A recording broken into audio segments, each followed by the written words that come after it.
오늘 6월절 준비와 초대라는 제목으로 말씀을 나누겠습니다.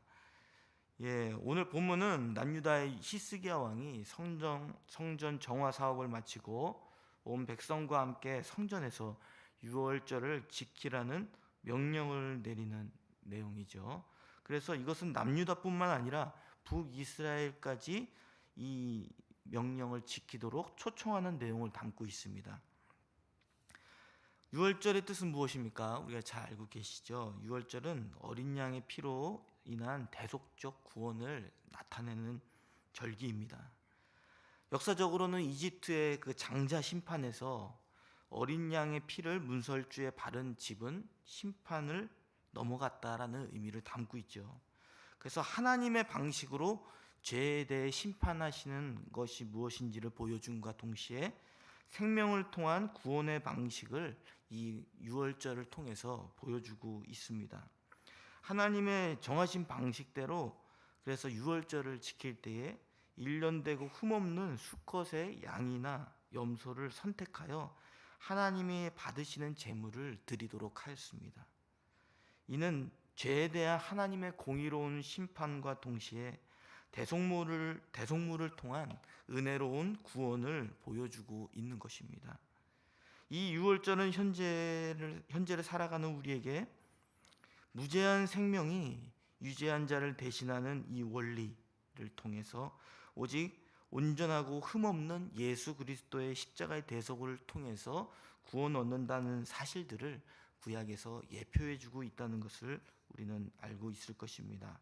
그래서 오늘 본문에서 히스기야 왕은 이 성전 정화 사업을 마치고 난 후에 히스기야가 이 유월절을 지키기 위한 준비와 계획들을 이야기하는 것이죠. 그래서 방백과 예루살렘 온 회중과 더불어서 의논하였다고 합니다. 그 의논은 회중들에게 물어보는 것이 아니었습니다.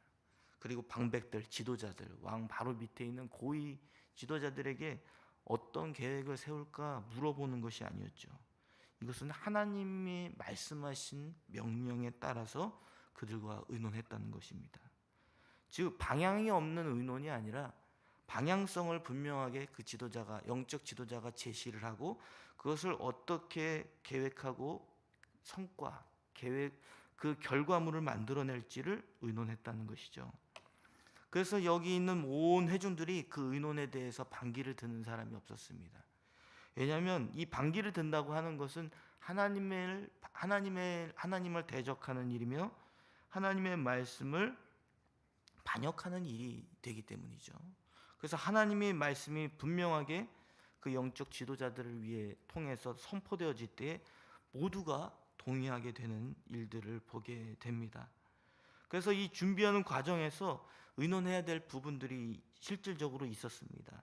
이 신앙의 회복을 위한 이 유월절 절기를 지키기 위해서는 어떻게 이렇게 진행을 했어야 했냐면, 지금 이미 유대력으로 그 유월절을 지키라고 한 날은 유대력으로 1월 14일이지 않습니까? 그런데 이미 1월 14일이 지나간 상황이었죠.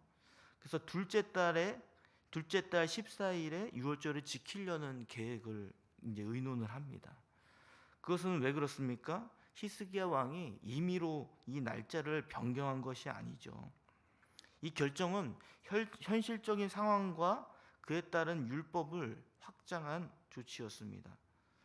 민수기 9장 10절에서 11절에 보면 제의적으로 뭔가 부정하거나 준비가 제대로 안 돼 있는 그런 상태에 있을 때, 또 여행 중으로 인해서 여러 형편이 안 되는 상황 때문에 유대력으로 2월 14일에 유월절을 지키라고 이야기했기 때문입니다.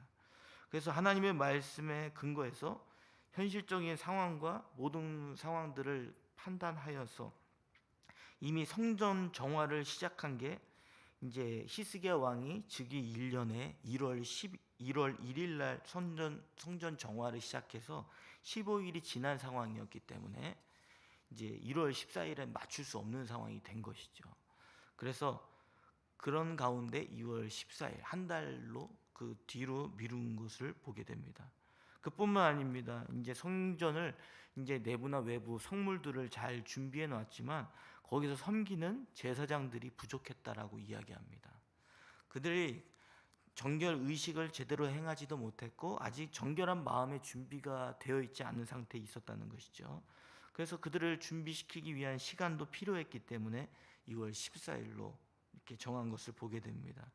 그리고 준비된 정결한 제사장들을 통해 절기를 지킨다 하더라도 그 절기를 지키러 오는 사람이 있지 않겠습니까?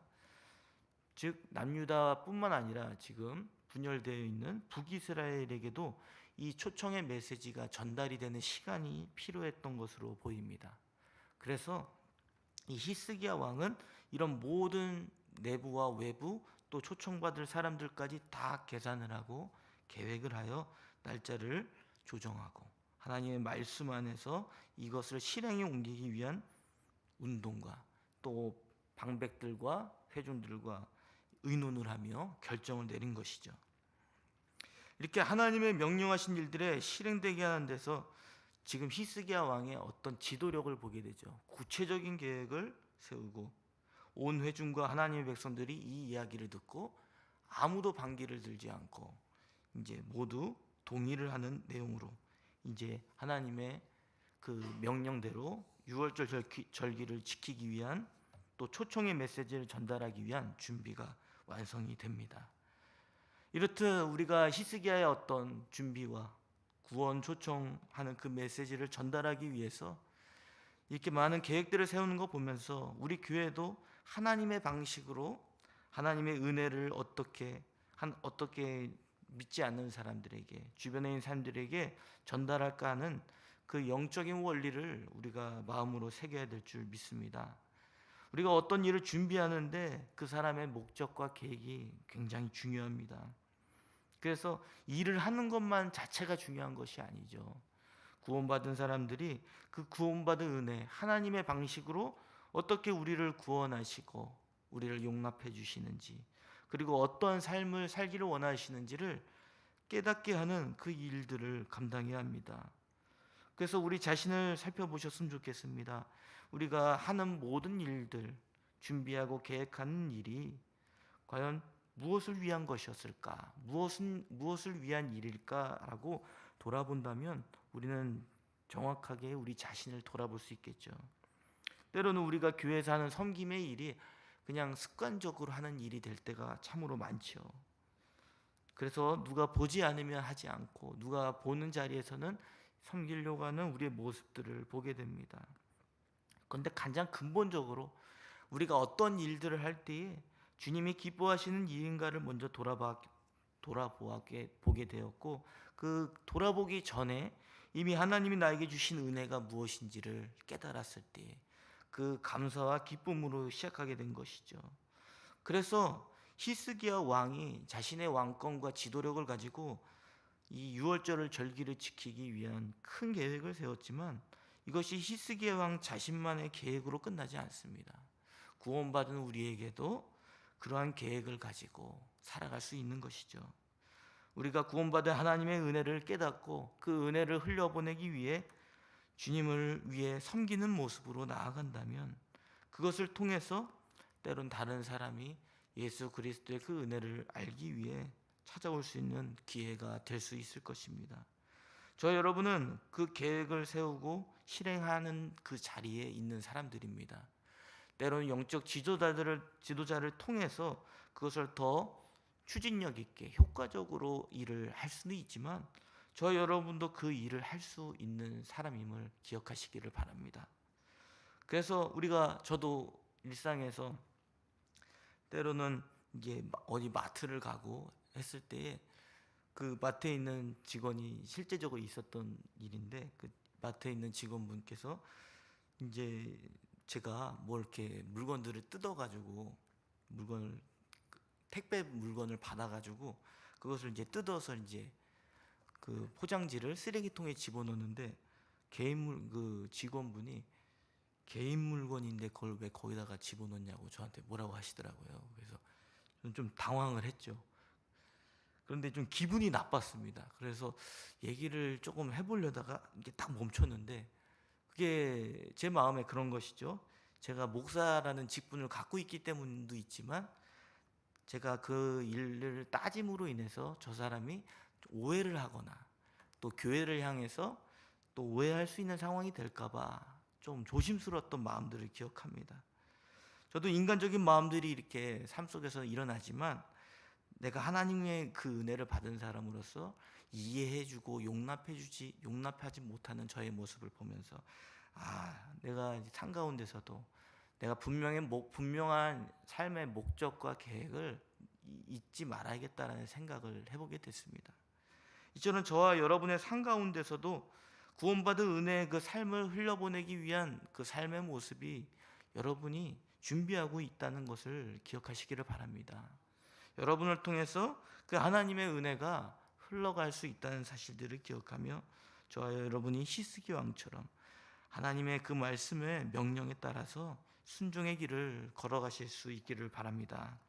그래서 이어서 왕이 하나님의 명령을 이제 따라서 유월절 절기를 예루살렘에 와서 지키라는 명령을 하게 되죠. 그래서 본문 6절에서 9절은 히스기야 왕과 방백들의 명령에 따른 유월절 절기를 지키라는 중요한 공문을 전달하는 것을 보게 됩니다. 그 공문을 보발꾼이 전달하게 되죠. 중대한 어떤 공문을 전달하는 사람을 보발꾼이라고 하죠. 그래서 이 유월절 절기에 대한 초청과 검연에 대한 이제 공문을 알립니다. 그 공문을 알리는 것, 유월절 절기를 지키는 것의 그 핵심은 여기 본문에 보면 하나님께 돌아오라는 메시지인 것이죠. 우리 다 함께 본문 6절 말씀을 읽겠습니다. 시작. 보발꾼들이 왕과 반백들의 편지를 받아 가지고 왕의 명령을 따라 온 이스라엘과 유다에 두루 다니며 전하니 일렀을 때 이스라엘 자손들아 너희는 아브라함과 이삭과 이스라엘의 하나님 여호와께로 돌아오라. 그리하면 그가 너희 남은 자 곧 아수르 왕의 손에 벗어난 자에게로 돌아오시리라. 아멘. 남과 북이 모두 하나님의 언약 백성이며 한 형제라고 일깨워 줍니다. 하나님은 북이스라엘을 패망하게 된 것도 하나님이 그들을 버리신 결과가 아니라 그들이 하나님을 버린 이유 때문이라는 것이죠. 그래서 하나님이 그들의 마음이 그들이 하나님께 돌아서면 하나님도 그들에게 다시 돌아설 수 있는 그러한 자비와 긍휼을 베풀어 주신다라고 말씀하고 있는 것입니다. 그래서 8절에 여호와께 돌아오라는 것은 손을 주다라는 표현으로서 하나님께 굴복하라는 것입니다. 즉 자신의 힘과 지혜로 살아가려고 했던 그것을 통해서 죄를 짓고 살아가는 그 삶의 방향을 멈추고 이제 하나님 앞에 굴복하며 나오라는 것이죠.